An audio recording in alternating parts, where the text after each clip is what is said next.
നമ്മളുടെ ഈ ചെവിക്കകത്തുള്ള ഹോളിന് നമ്മുടെ കേൾവിയെ നാശമാക്കാൻ പറ്റും. And many people don't even know they have it. നിങ്ങൾ ഇപ്പോൾ കണ്ടുകൊണ്ടിരിക്കുന്നതാണ് ഒരു പെർഫറേറ്റഡ് ഇയർ ഡ്രം. യെസ്, ഒരു perforated ear drum. Scientifically explain ചെയ്യുകയാണെന്നുണ്ടെങ്കിൽ വളരെ സിമ്പിളാണ്.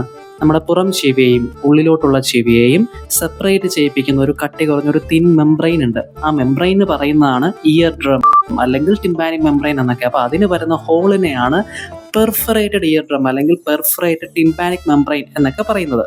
അപ്പോൾ ആ പാടയ്ക്ക് എങ്ങനെയൊക്കെ ഹോൾ വരാം? എന്തെങ്കിലും ഇൻഫെക്ഷൻ കാരണം നമുക്ക് ഹോൾ വരാം, അല്ലെങ്കിൽ ആക്സിഡൻറ്റിൽ നമുക്ക് ഹോൾ വരാം, അല്ലെങ്കിൽ ഈ ഒരു ഭാഗത്തോട്ട് ആരെങ്കിലും അടിക്കുക, അല്ലെങ്കിൽ നമ്മുടെ ഈ ഒരു ഭാഗം എവിടെയെങ്കിലും ചെന്ന് ഇടിക്കുക, ഈവൻ ഒരു സഡൻ ആയിട്ടുള്ള ഒരു നോയ്സ് കാരണവും ആ ഒരു പാടയ്ക്ക് ഹോൾ വരാം.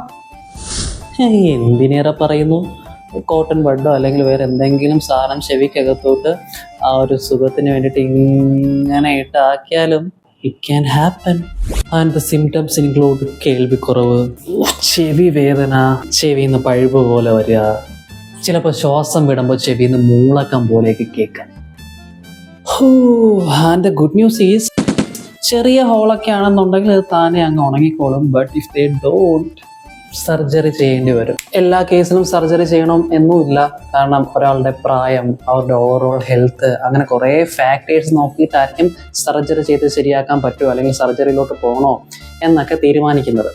സോ നിങ്ങൾക്കൊരു ചെറിയ കേൾവിക്കുറവൊക്കെ ഉണ്ട്, അതിൻ്റെ കൂടെ വെള്ളം പോലെയൊക്കെ ചെവിയിൽ നിന്ന് വരാറുണ്ടെന്നുണ്ടെങ്കിൽ ചെവി ഒന്ന് കാണിച്ചോളൂ.